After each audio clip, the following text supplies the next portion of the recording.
Hello bookworms! Today we're going to be reading a book called The Diabolical Mr Tiddles.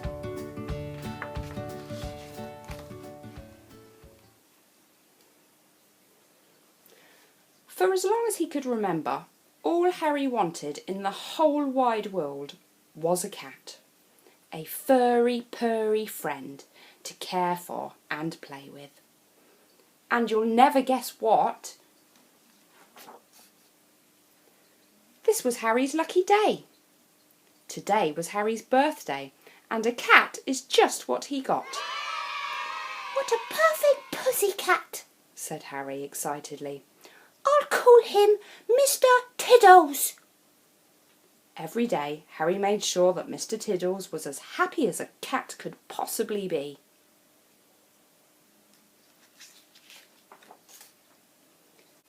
Every night he tucked Mr Tiddles up on the comfiest chair and stroked his tummy until he drifted into a dreamy sleep. Harry loved his new friend. Mr Tiddles loved Harry too, and he wanted to show him how lucky he was to have such a kind friend. First he bought Harry a fresh mouse, but Harry just went a funny colour.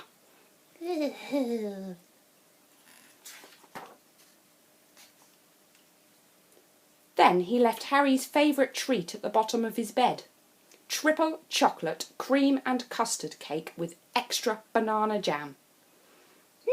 Delicious, said Harry, as he licked a dollop of cream. But where did this come from? Mr Tiddles kept quiet. The next day Harry found a pogo stick and a train tooting its way around his bedroom.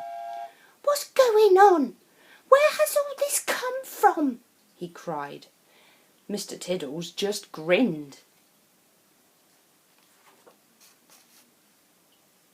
Day by day, things got even more puzzling. Before long, Harry's room was awash with rock star guitars, peculiar paintings, fearsome dinosaurs, yummy jelly beans, and whooshing jetpacks.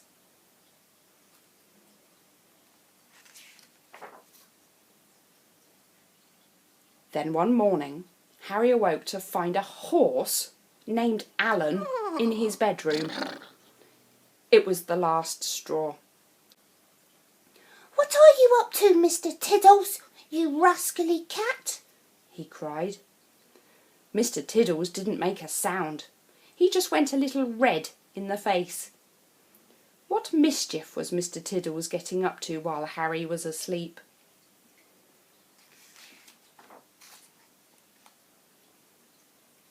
That evening, Harry followed Mr Tiddles as he vanished into the night, slinking along high wires, leaping across rooftops, and jumping over rickety fences. It was a job for Harry to keep up, until...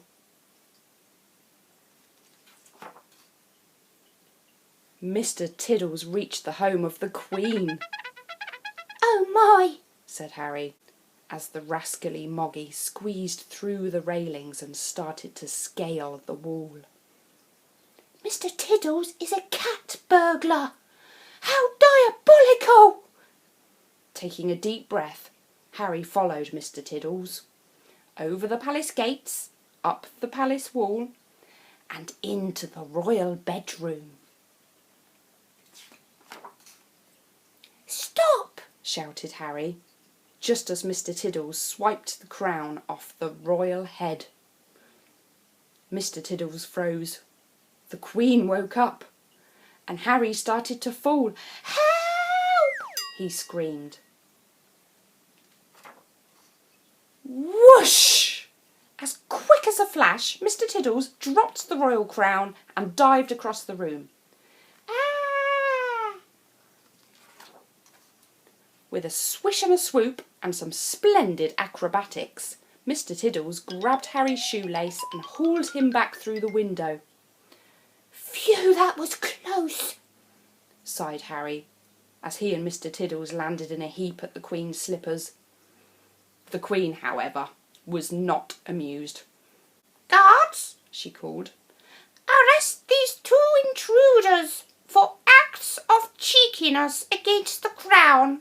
Come on, you rascally little cat. No, cried Harry. Please, your majesty, Mr Tiddles isn't a bad cat. He's just been taking things because he cares for me so much. You mean he's stolen other things too? cried the Queen in dismay. She scratched her royal head, and a royal thought popped into her royal brain. It's wrong to steal, she snorted. but I think Mr Tiddles has learned his lesson. I can see that he isn't a bad cat. If he promises to give everything back, we'll say no more about it. Mr Tiddles looked up at the Queen and gave the cutest, furry, purry pussycat smile that he could muster.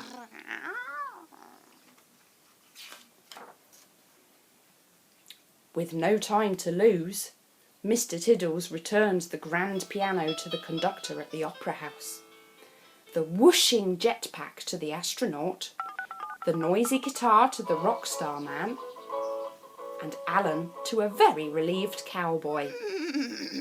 Well, thank you there, son.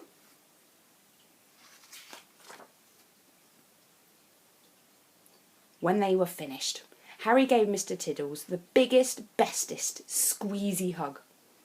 The two of them agreed, then and there, that having each other was the best present anyone could wish for. The end.